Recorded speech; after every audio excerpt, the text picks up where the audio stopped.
하겠습니다. 뭐 길진 않은데 이게 단편이기 때문에 같이 좀 보면서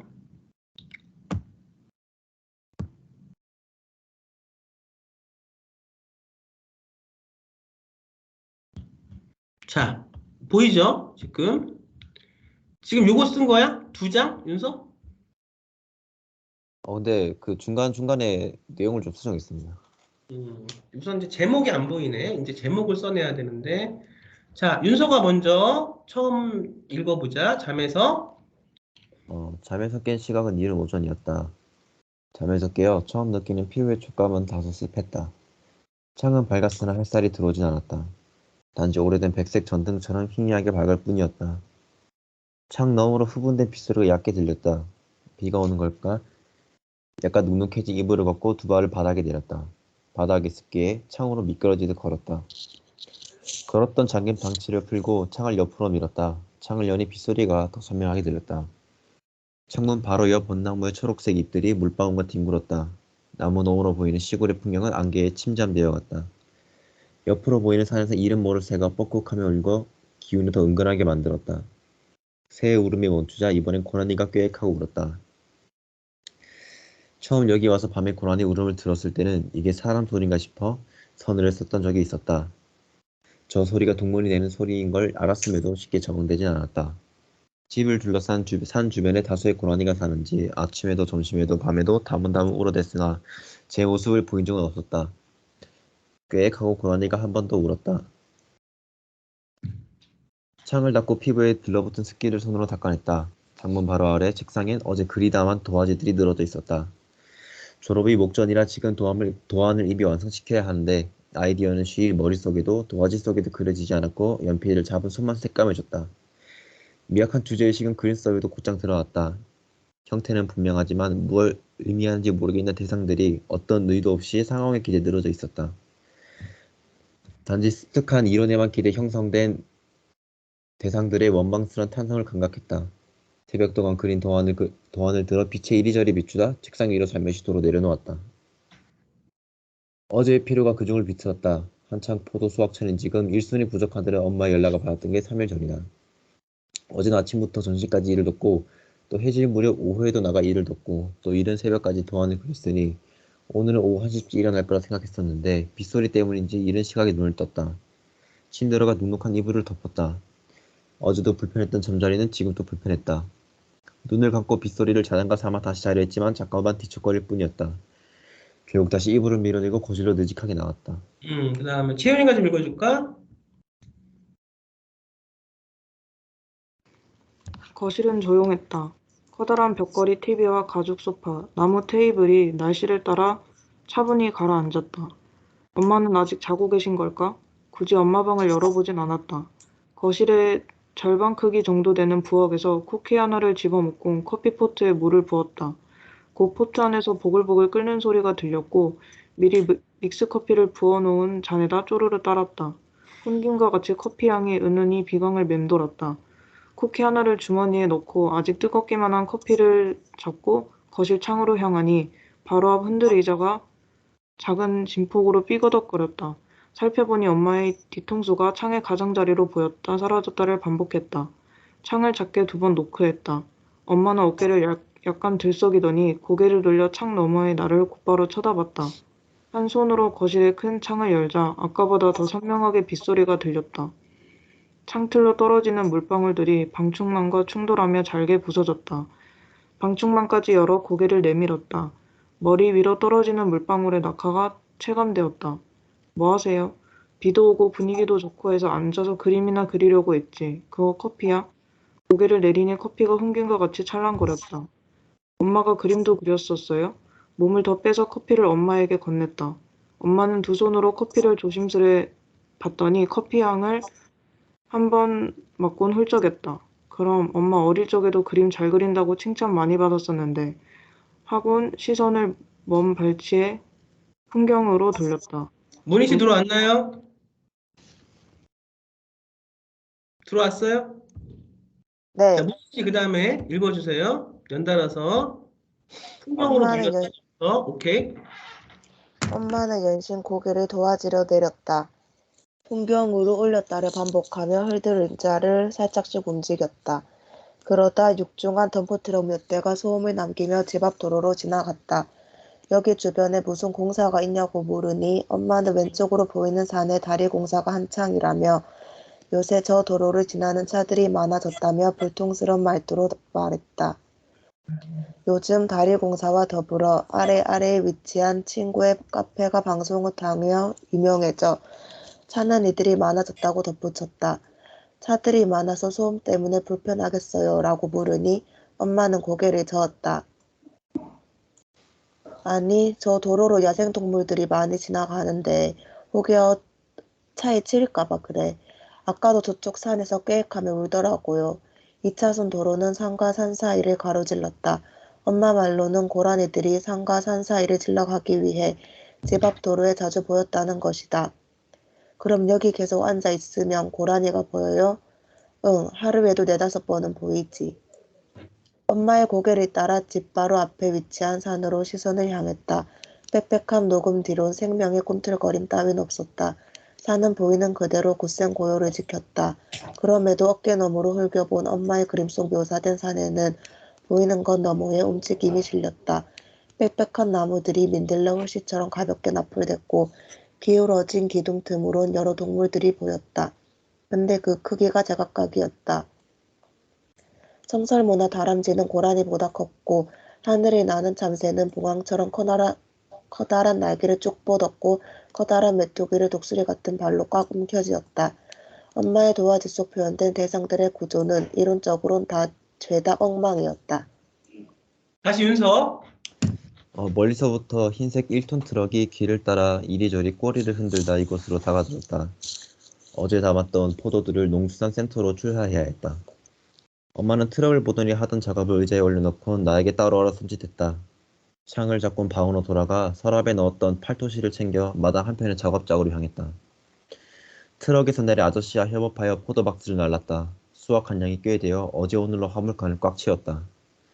아저씨와 수량을 꼼꼼히 확인하곤 엄마랑 짧은 농담을 주고받았다. 어제 엄마의 주변 친구들에게 주려고 따로 담아둔 포도박스를 하나 들어 조수석에 실었다. 다른 하나는 수레에 담아 아래 카페로 향했다. 굽은 길폭 사이에는 논밭이 있었다. 물은 수로를 따라 아래로 졸졸졸 흘렀다. 빗줄기는 여전했고 걸을수록 슬리퍼를 신은 맨발바닥에 작은 돌덩이들이 오르락내리락 반복했다. 발가락 사이사이에 모래가 끼면 물 웅덩이를 찼다. 그럼에도 남아있는 모래알들이 있었다. 아래 카페에 도착해 마당에 호스로 발을 씻었다. 옆으로 보이는 주차장은 텅 비어 있었다. 물 위에 달린 작은 종이 작은 소리로 딸랑였다.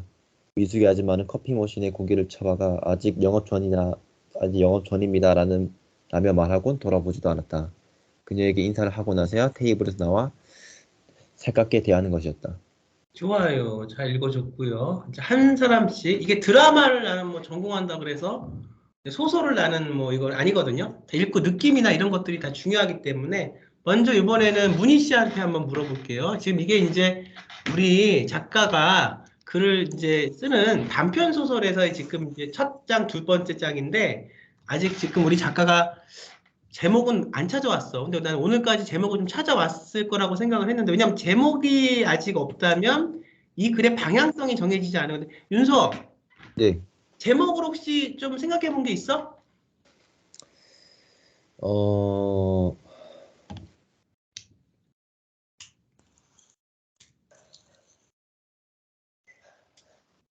오케이. 이따가 개인 네. 수업할 때 물어볼게. 자, 문희 씨.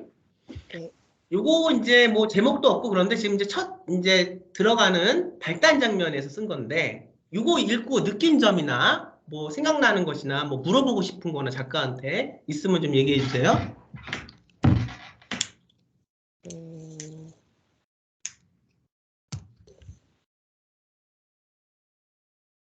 엄마는 착한 사람인가요?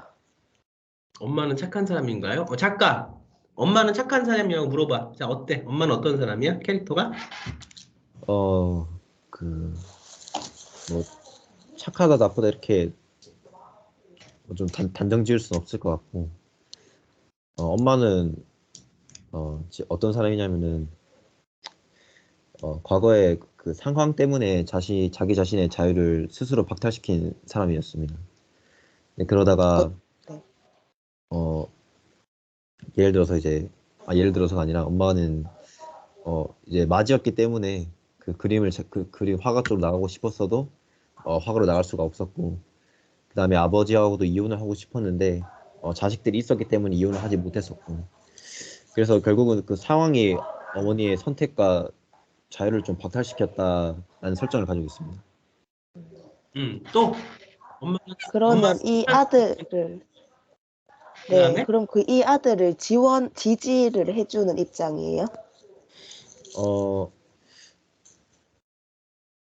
지지이기도 하고, 그다음에 어머니는 그냥 아들을 그냥 그대로 그냥 놔두고 있는 상황입니다. 이거 아들한테 뭘 해라 이런 식으로 하는 상황이 아니라. 또 뭐 그런 것도 있지만 뭐 이게 앞으로 어떤 식으로 될 건지 글이 무엇을 향해서 달려갈 건지 이런 게 좀 궁금하지 않아요, 문희 씨는? 저 그거 물어볼라 했어요. 앞으로 어떻게 전개가 돼요? 잠깐만 음, 얘기해 줄까? 우선 이 화자는 어, 나중에 설명되겠지만은 원래 이제 공대생이었다가 뒤늦게 이제 미술 쪽으로 진로를 되찾았기 때문에 아무래도 좀 미술이 정말 좋아서 시작은 했지만은 교수님의 말을 따라서 그렇게 말을 따라서 학점을 잘 받아야 원하는 회사나 그쪽으로 취업할 수 있다고 믿기 때문에 그렇게 상황을 스스로 한정짓고 국한시키기 때문에 본인의 그림을 그리지 못합니다. 졸작에서. 그래서 그러다가 이제 엄마의 그림도 보고 그다음에 이제 그 고라니를 나중에 또 고라니를 따라가면서 고라니가 이쪽 산을 건너가는 이유가 그 이쪽 산에 더 먹을 것이 많기 때문에 고라니가 이쪽 건너간다는 것을 알고, 그 다음에 그래서 고라니가 그런 위험에 처하지 않게 하기 위해서 화자는 항아리를 하나 갖다 두고 항아리에다 물을 가득 받아두고 그 다음에 한쪽 바구니에다가 음식을 갖다 두면서 고라니가 그렇게 위험을 감수하면서까지도 그렇게 산을 건너가지 않게 할 수 있는 그런 상황을 만듭니다. 근데 하지만 그럼에도 불구하고 고라니는 처음에는 그 항아리에 담긴 물과 그 음식점 테이블에 담긴 그 음식을 먹다가 결국은 다시 산을 넘게 됩니다. 그리고 결국은 다시 산을 넘게 되면서 정말 나중에 교통사고로 이제 튀어서 죽게 되고요.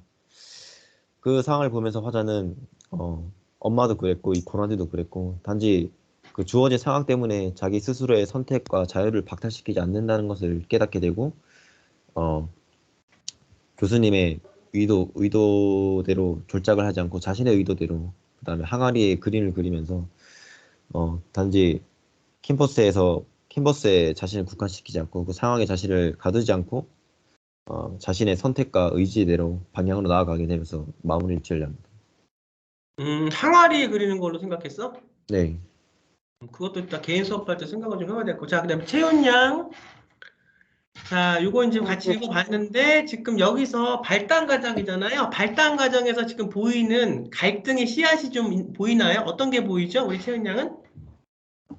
어, 일단 내면적으로 그 자신의 그림에 관해서 내면적인 갈등이 좀 저는 제일 크게 보였던 것 같아요. 음, 오케이. 그다음에 어, 일단 저번에도 그랬듯이 음, 묘사가 일단 엄청 자세하다고 해야 되나? 음, 이게 뭔가 장점이기도 한데 음, 묘사가 너무 많으니까 좀 한 장면이 되게 좀 늘어지는 듯한 그런 느낌이 들어서 근데 음, 묘사를 이렇게 자세하게 하시는 거는 일단 이 소설의 분위기 자체가 엄청 좀 일단 제가 여기까지 읽었을 때는 좀 잔잔하게 흘러가는 것 같아서 그렇다고 또 너무 덜어내는 건 아닌 것 같고 이렇게 가되 조금만 줄여보는 게 어떨까? 그러면은 좀 뭔가 전개도 이렇게 되면서 좀 그 특성을 살리실 수 있을 것 같아서 음, 그런 점이 좋았고 어, 이거를 읽으면서 그 제가 얼마 전에 읽었던 거였는데 그 임소라 소설집 아무것도 아니라고 잘라 말하지 않겠나? 아무것도 아니라고 잘라 말하기.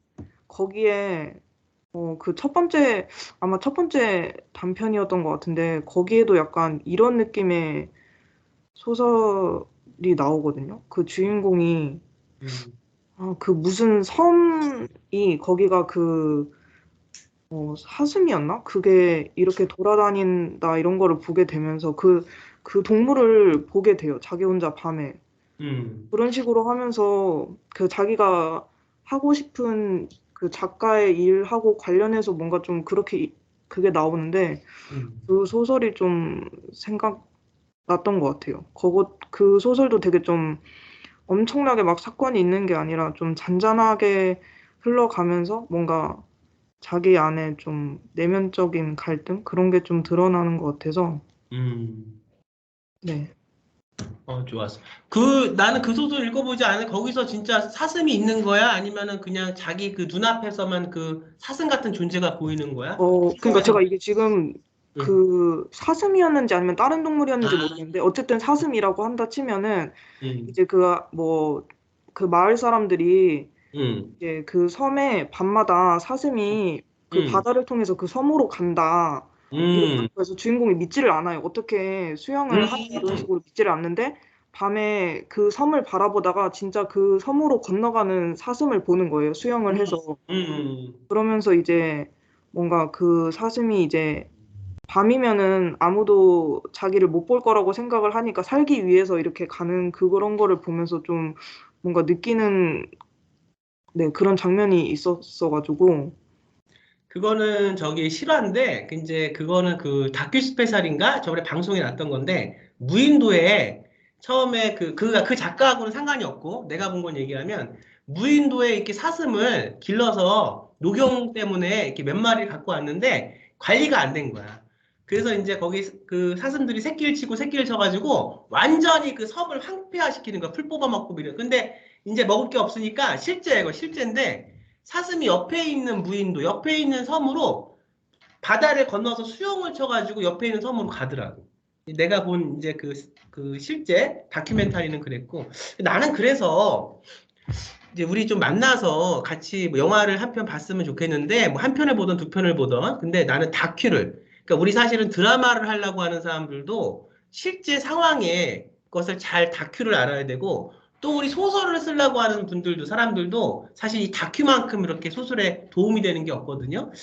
나는 다큐 페스티벌이 5월 달에 하는데, 홍대에서 좀 같이 봐서 또 내 제자들하고도 만나서 같이 얘기도 하고 그런 시간을 좀 같이 문학하는 사람들끼리 그렇게 가졌으면 좋겠고 이제 내가 얘기를 해볼게. 고마워요, 채훈야. 잘 얘기해줘서. 네, 자, 그 다음에 이제 보자, 윤서. 잠깐 볼게. 이거는 이제 조금 우리가 좀 심각하게 좀 생각해야 될 것 같은데 볼게. 첫 장면에서 우선 서사를 볼게. 잠에서 깬 시각은 이른 오전이었다. 근데 봐봐. 이제 이런 것들을 쪼를 죽여야 되는데 이따가 내가 지금 예고 다니는 여학생이 쓴 그 글이 너보다 잘 써서 보여주는 게 아니라 걔는 기본적인 게 잘 지켜져 있거든? 그거를 보면서 조금 우리가 기본적인 걸 잘 다져야 될 필요가 있어. 이거 나는 이제 소설을 잘해서 너를 이제 이거를 수상을 시키고 등단을 시켰고, 그 다음에 이제 이걸 또 나중에 내 생각은 책으로 내서 너를 책을 한 권 내가 지금 낼 수 있게 출판사하고 같이 해서 내가 할 건데, 봐봐. 잠에서 깬 시각은 이른 오전이었다 그랬잖아, 윤서야. 첫 문장이. 예. 어떻게 잠에서 깼는데 내가 우선 잠에서 깼을 때는 어때? 소설은 그 상황 속에 몰입이 돼서 내가 실제로 거기서 살아야 돼. 근데 잠에서 내가 딱 우리 윤서 처음에 잠에서 일어나면 어때? 한번 잠에서 일어났을 때 그 묘사 그 상태를 한번 서서해 볼까? 처음에 잠에서 딱 깨면 어때?